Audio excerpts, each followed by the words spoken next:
a todos, muito bem-vindos a mais um Arb Talks aqui no nosso estúdio, né, diretamente da Faria Lima. Hoje temos uma convidada de honra incrível, né, que é a professora Adriana Pugliese. Árbitra, advogada, professora, doutora em Direito Comercial, mestre, enfim, uma profissional absolutamente completa. Como os nossos ouvintes já sabem, a gente criou esse canal justamente para tratar de questões próprias de arbitragem, então passamos por aspectos gerais da lei, depois fomos a questões de ramos específicos, tivemos arbitragem em dados, arbitragem tributária, e agora nós damos um brinde de ouvir uma grande especialista, uma grande árbitra, a respeito de arbitragem comercial. Então, doutora Adriana, muito bem-vinda, seja muito bem acolhida no nosso Arb Talks, já fica aqui convites para voltar quando quiser, é a nossa honra tê-la conosco. Professor Rodrigo Sampaio, a honra é toda minha. É uma alegria estar aqui com todos e tratando desse tema que me é tão caro, que é a arbitragem comercial, especificamente a arbitragem societária, que é uma matéria de alta especialização e, por isso, tão bem vista do ponto de vista dos procedimentos arbitrais. Nossa, ela começou já com, você vê, quando a pessoa é afiada é assim, né? Ela já começou com uma grande questão, né? Que é a especialização do direito comercial. Isso, como todos nós já sabemos, né? Tem grande debate se o direito comercial é especial, né? Tem uma especialização, mas aqui mais do que a especialização de formação também, né? De árbitros. Então, assim, talvez a gente possa começar por aí. Vamos? Como que a professora vê essa questão da especialização em direito comercial e arbitragem societária? Bom, primeiro, nós não podemos nos esquecer, professor Rodrigo Sampaio, de que o comerciante, o empresário, é aquele agente econômico que atua num ambiente de mercado, mas buscando lucro. E como já dizia Cairu, o grande Vicente de Cairu. O grande Vicente de Cairu. O comerciante é atilado para os negócios, ele tem uma perspicácia que o diferencia de todos os demais agentes que atuam no mercado. E essa distinção de origem, que está relacionada ao próprio nascimento do direito empresarial, faz com que exista uma lógica econômica e jurídica própria para atender às necessidades desses agentes econômicos. Então, isto é um grande divisor de águas na lógica da apreciação de qualquer matéria de direito empresarial. Então, diferentemente, por exemplo, de uma demanda em que exista um interesse do direito do consumidor, em que eu tenho um agente econômico numa situação de evidente hipossuficiência em relação ao outro, isto gera para o julgador uma lógica de aplicação de uma determinada regra de direito material específica para aquela circunstância entre aquelas duas pessoas em julgamento. Esta mesma lógica se distancia completamente na aplicação do direito empresarial. Por quê? Porque a premissa é a oposta. A premissa é que esses dois empresários estão em condições de igualdade plena, paridade de armas, e presume-se que cada um deles avaliou seus riscos e assumiu esses riscos conscientemente. E é por isso que existe uma lógica própria na apreciação de qualquer causa envolvendo dois ou mais empresários. Nossa, assim, queridos ouvintes, talvez não tenham percebido a profundidade das palavras da professora Adriana, né? Ela faz aqui referência às criações dos microsistemas, né? Quer dizer, o quanto é diferente um comerciante de um cidadão, de um consumidor, né? Natalino Hirte. Isso. Né? Fazer a referência também de um jurista da nossa área, digamos assim, né? É isso mesmo. A área civil comercial e que Isso. estudou muito bem esses microsistemas. Mas talvez para a gente dar uma avançadinha, né, para os nossos ouvintes, né, essa especialização também chega na arbitragem. Quer dizer, sabemos que temos tribunais com várias especializadas. Então, e aí? No estado de São Paulo, nós temos hoje varas empresariais e câmaras empresariais. Então, Em princípio, no estado de São Paulo, e especificamente aqui na cidade de São Paulo, nós temos varas especializadas. Mas eu ainda acho que existe ambiente e espaço para uma especialização mais eficiente no ambiente da arbitragem. E por quê? Boa. Porque no ambiente da arbitragem, as partes que elegeram aquele método de solução de conflitos vão ter a oportunidade de identificar, escolher e nomear o árbitro, ou seja, a pessoa que irá julgar aquela causa, aquele processo. Então, esta indicação, essa escolha, conduz a uma especialização muito particular. Por quê? Porque na vara, por mais que na vara ou na Câmara especializada eu tenha um juiz especializado, Sim.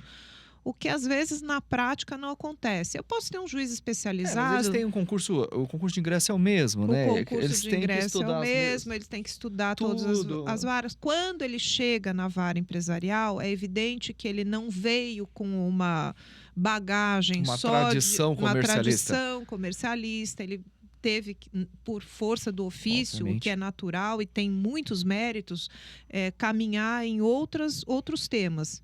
É claro que, com o tempo, esse juiz especializado deveria, em princípio, Ganhar ganhar envergadura. musculatura para julgar causas, mas ele sempre vai julgar direito marcário, direito societário, direito de recuperação de empresas e falência. Então, aqui em São Paulo, a gente ainda tem uma vara especializada de falência e verdade. recuperação, mas não é o que ocorre fora desse mini nicho que é São Paulo.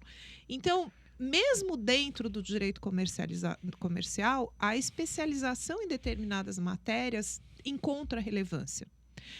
E encontra relevância especialmente por esta lógica própria do direito empresarial, que exige um olhar com um conhecimento técnico altamente refinado. E nisso a arbitragem vai ser muito mais eficiente, porque a escolha do árbitro pelas partes vai realmente encaminhar uma possível Refletir decisão competências técnicas, né? técnica. Nós temos batido bastante nessa tecla aqui no Arbitalks, né? Que durante muito tempo os arbitralistas, ou talvez a primeira geração de arbitralistas, podemos denominar dessa forma, eram formadas mais em questões de processuais. Isso. Mas se percebeu com o tempo que, na verdade, o principal conhecimento é o material. E então existe uma necessidade de aproximação do conhecimento material daquele processual, do substantivo e do adjetivo, que a gente costuma dizer, né? E isso a gente tem sentido nos novos árbitros, né? Como que você enxerga isso, por exemplo, um árbitro que vai julgar causas de societário, né? Ele tem que estar preparado para esse momento, né?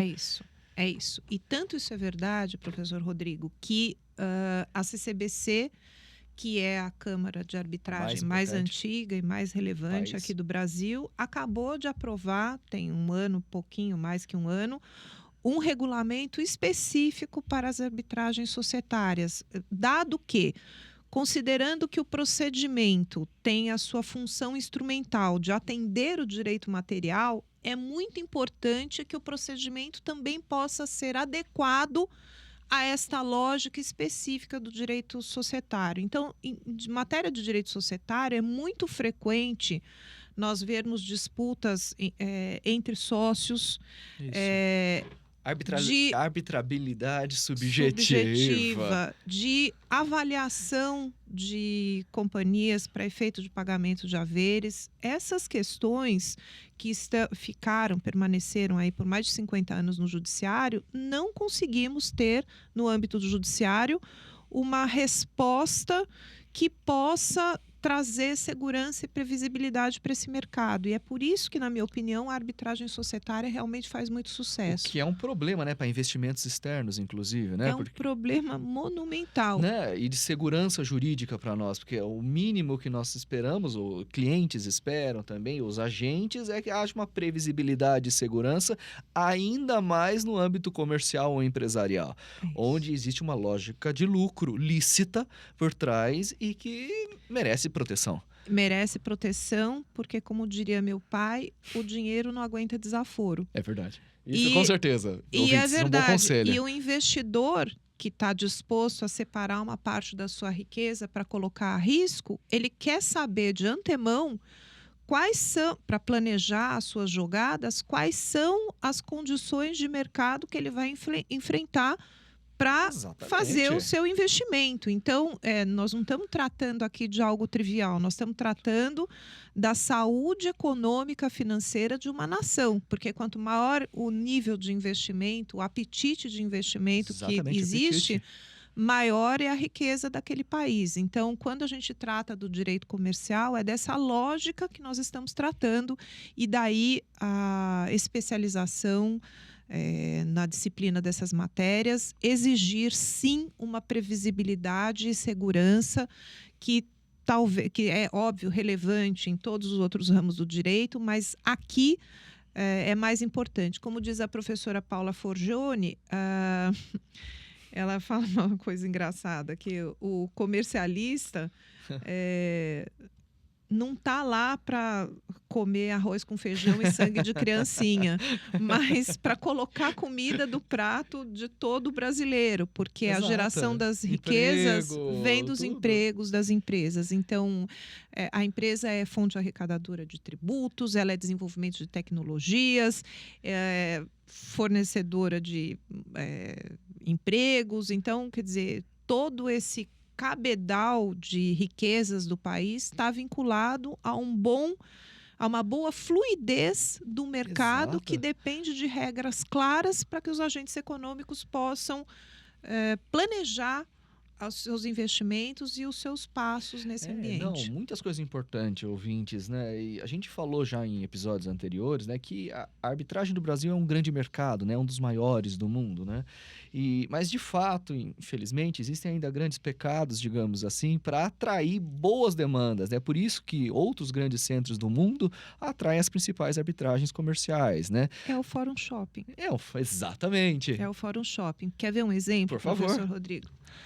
O Brasil é o único sistema do mundo que não conta com uma tutela de direito material específica para indenizar o investidor do mercado de capitais que foi lesado por uma informação, por exemplo, fraudada que tenha sido publicada no seu dever de informar Sim. o público em geral. Então, nós não temos hoje, quer dizer, nós temos a possibilidade Sim, de uma ação civil pública prevista na lei, cuja legitimação cabe à CVM ou ao Ministério Público, mas, em princípio, esse grupo, esse bloco de acionistas que faria jus a uma indenização por ter tomado a sua decisão de investir ou deixar de investir baseado numa falsa informação que tenha sido divulgada ao mercado, em princípio, esse acionista não teria uma ação para promover contra Complexo, a companhia. Né? Complexo e uma falta inaceitável. De tutela, né? Assim, por uma segurança. Porque a Constituição assegura o acesso ao Poder Judiciário para... o complexo no sentido de absurdo, né? Sim, é o teatro do absurdo, né? Então, o Brasil é campeão nisso. E o que acontece? Na arbitragem está se formando uma...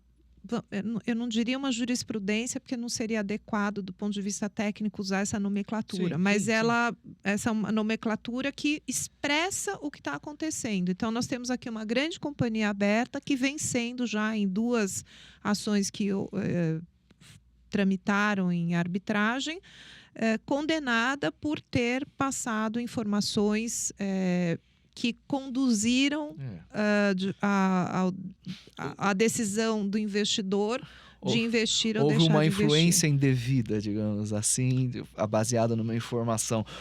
Mas a gente falou já para os nossos ouvintes, professora Adriana, e a gente queria lhe ouvir como uma grande árbitra que a senhora sobre vantagens e desvantagens da arbitragem societária.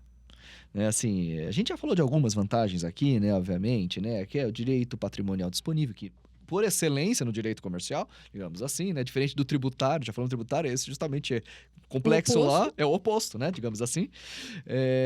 Falamos de algumas vantagens, a escolha de um árbitro técnico, né? De advogados que normalmente aqui sabem muito bem esse ramo, esse métier, e também desvantagens, talvez questões de custo, prazo. Como a senhora vê isso na prática? Eu não vejo o custo como uma olha, desvantagem. Não ótimo. não vejo o custo. Mesmo porque hoje em dia nós temos sistemas que estão se desenvolvendo cada vez mais de investidores verdade, aptos é a verdade. promover o necessário, é claro, mediante um custo, né? Mas para fazer com que o processo É arbitral verdade, o possa investimento de fluir. terceiros em arbitragem Isso. é um Então, tema esse é um ponto. recorrente na pauta. Uma desvantagem que eu vejo é que a arbitragem, por força da sua própria natureza e o modo como os árbitros são eleitos, né, quer dizer, por vontade das É isso. partes, toda arbitragem multipartes, e aí, por exemplo, nesse caso que eu acabei de mencionar, existe um interesse coletivo de toda uma coletividade Lógico. de investidores que foram lesados por aquela informação que a companhia passou de forma fraudada, digamos assim, né?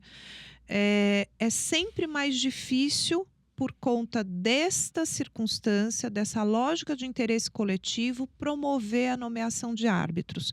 Tanto que, nesses procedimentos arbitrais, uma das questões que empatou a instauração efetiva da arbitragem foi o da escolha dos árbitros. Olha. Isso é um problema, porque faz com que o processo arbitral demore a ser instaurado. Tem sido muito comum nas câmaras arbitrais. A formação do tribunal arbitral se transformou realmente, num calvário. Num duelo. É um calvário, duelo. porque os Isso. escritórios, cada hora, derrubam um árbitro, Isso. né, e pedimentos, é suspeições. Isso, e é isso. Então, isto é uma desvantagem, não tenha dúvida. Mas ainda assim, acho que essa desvantagem é superada diante do fato de que, ao final, haverá um árbitro eleito com uma especialização que promoverá uma distribuição de justiça muito mais eficiente do que ocorreria se esse processo estivesse na justiça estatal. Primeiro, pelo tempo. Lógico, né? sim. A sentença arbitral é definitiva. Exatamente. Claro que existe a ação anulatória, mas a ação anulatória não é um recurso da decisão. Não deve ser a vista dessa decisão maneira. é definitiva. Então, a ação anulatória é uma exceção, faz parte da regra do jogo, deve fazer parte da equação, mas de modo a assegurar a isenção daquela decisão arbitral e do ambiente em que ela foi proferida, com o exercício do devido processo legal. Então, os fundamentos são processuais, né, da ação. Os fundamentos são processuais. São questões de imparcialidade, distância. Exato. Condução de procedimento, contraditório. Exato. São as causas comuns. Então, eu vejo este ganho da arbitragem como uma superação.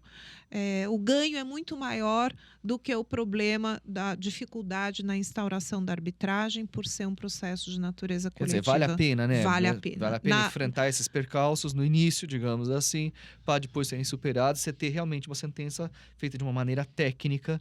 Isso, infelizmente, né, ouvintes, a gente sente que o judiciário, infelizmente, muitas vezes tem perdido essa técnica. É isso. E com uma capacidade de recursos infinda. Exato. Não tem fim. Assim, esse é um defeito, entre aspas, né, do nosso poder judiciário. A quantidade de recursos que é possível da parte interpor é um problema para nós, porque a justiça tardia é uma injustiça, né? Eu mesma já tive causas societárias em que eu perdi em primeira instância, perdi em segunda instância, depois de 15 anos eu ganhei no STJ, só que o cliente morreu. Não, e a sociedade continuou, né? Assim, ou acabou, foi extinta, ou sei lá o que aconteceu com a sociedade. Não, o cliente morreu e o que sobrou do negócio não era uma parcela, não era uma fração do que existia quando a LIDE foi instaurada. Então, assim, mostra que o direito material demorou tanto a ser entregue que ele, infelizmente, perdeu a Ele não faz mais eficácia sentido dele, até. ele deixou de fazer sentido. Então, isto é um problema que a arbitragem societária não enfrentará. E eu acho que esse é um ganho Gigantesco. gigantesco, monumental. E talvez pra gente, assim, encaminhar talvez uma última pergunta, normalmente é uma curiosidade que os ouvintes têm. Como ficam os minoritários nessa brincadeira, né? Quer dizer, assim, porque nós sabemos, majoritários, minoritários, a arbitragem, societária, ela protege os minoritários. Como a senhora vê isso, professora? Protege, porque... Então, essa, na verdade, é uma das dificuldades do procedimento arbitral societário, em particular quando você está tratando de uma companhia aberta, por exemplo, que tem ações negociadas no mercado de valores imobiliários, títulos negociados no mercado de valores imobiliários, e esses minoritários, e a ação de arbitragem, em princípio, corre sob sigilo, né? Então, já tem um projeto de lei, porque esse sigilo, nessas circunstâncias específicas, precisa ser rompido para viabilizar o convite a todos esses minoritários que, em princípio, podem não estar sabendo da existência da disputa e podem ter muito interesse em partilhar, né, desses resultados possíveis. Quer dizer, até nisso a arbitragem também auxilia, né? Nessa, digamos, essa interação entre sócios, enfim, isso é bastante relevante. Isso é bastante relevante. Essa lógica de governança corporativa, né, desse, vamos dizer, embate que possa existir entre o capital controlador e o não controlador, que eu ainda prefiro do que dizer majoritário e minoritário. Perfeito. Porque a gente pode ter o controle minoritário, por exemplo. Tem razão, né? é verdade. Criando esse conflito de agência, que é bem típico do direito brasileiro, por causa do nosso sistema de capital concentrado e bem conhecido de todos, né? A arbitragem pode atuar como um mecanismo de azeitar essas relações e reduzir esse conflito de agência. Então, eu vejo com muito bons olhos, sim. Ouvintes, a professora Adriana fez uma ponte interessantíssima, né, entre governança corporativa e arbitragem societária, né? Quer dizer, governança corporativa é um tema que está na pauta de todos os grandes estudiosos, né, da atualidade de direito comercial ou direito empresarial, e realmente existe essa ponte, né? Assim, não são assuntos totalmente desconexos, muito pelo contrário, né? Muito pelo contrário, professor Rodrigo. Na verdade, o que a gente observa, o que está na moda hoje falar é o ESG, né? Sim. Mas o que é, no fundo, esse ESG? Na lógica da governança corporativa, é aquela organização que está preocupada efetivamente com os efeitos que a atividade econômica desenvolvida pela empresa projeta fora do seu ambiente societário. Então, veja que é um convite para um investidor consciente investir na sociedade A, que efetivamente pratica esse ESG, do que numa sociedade que não pratica. Então, eu acredito, não sei se dado o meu excessivo otimismo pela vida, graças a Deus, né? Graças a Deus, mas eu realmente acredito que nós estamos num processo da sociedade de amadurecimento do capitalismo, em que o capitalismo deixa de ter aquele viés destrutivo, quer dizer, o lucro a qualquer preço, para ser um capitalismo de construção. Quer dizer, eu vou ter lucro. Ninguém está tirando isso da pauta. O lucro é lícito, o lucro é legítimo. Ninguém está tirando isso da equação. Mas não é só isso. Não é só isso. Eu preciso preservar outros mecanismos de coexistência que também são caros à sociedade como um todo, né? Então, eu acho que é dentro desse ambiente que hoje se insere essa lógica do direito societário, da governança corporativa. E por quê? Eu digo isso porque este movimento vai provocar uma redução dessas assimetrias informacionais e dessas assimetrias que acabam gerando disputas. Sempre, sempre. A gente costuma encerrar, professora Adriana, com um conselho por parte do entrevistado, né? Assim, os nossos ouvintes, eles são assim, desde estudantes até árbitros. Então, assim, se eu fosse dar um conselho para alguém que quisesse atuar em arbitragem societária, seja como árbitro, seja como advogado, teria algum conselho específico de formação, que lhe passa pela cabeça? Pergunta difícil, mas o que eu digo e é uma responsabilidade de cada um de nós que atua em arbitragem. Se nós queremos preservar esse ambiente da arbitragem, que é espetacular, saudável e sob todos os aspectos pessoais e empresariais e da sociedade, eu diria que nós temos que atuar de forma honrosa, de forma ética. Então, sem nem desmerecer as estratégias que os advogados têm, que são muito capazes, obviamente. Sim, com certeza, não é isso. Não ficar inventando questões no âmbito da arbitragem para desviar a sua finalidade, quer dizer, permitirmos legitimamente que as decisões arbitrais possam prevalecer, tenham vigor, né? E tenham vigor. O instituto seja saudável. E o instituto se fortaleça. Então, assim, a gente precisa prestar muita atenção, porque hoje grande parte das críticas que recaem sobre a arbitragem, como por exemplo, as arbitragens são sempre anuladas. Não é verdade. Não é verdade. Isso não é verdade. O ambiente é saudável e é rígido, mas nós que atuamos nesse ambiente precisamos atuar com ética exatamente para proteger esse ambiente. Então, você que quer vir para a arbitragem, eu proporia isso. Venha imbuído desse motor de manter esse ambiente ético, de manter esse ambiente honroso com as finalidades a que se destina, que é dar a cada um aquilo que é seu direito. Como já diria o piano, né? Muito bem. Professora Adriana, muito obrigado pelo seu tempo, de ter podido estar conosco aqui no Arbitalks. Seja sempre muito bem-vinda, né? Quem sabe gravamos um segundo episódio, à disposição, em breve, a respeito de algum aspecto da arbitragem comercial ou algum outro tema relevante que a senhora muito bem conhece. Muito obrigada, professor Rodrigo Sampaio. Imagina. Meus queridos ouvintes, minhas queridas ouvintes, então encerramos mais um capítulo, né? E lhes convidamos a continuar nos seguindo e até a próxima vez.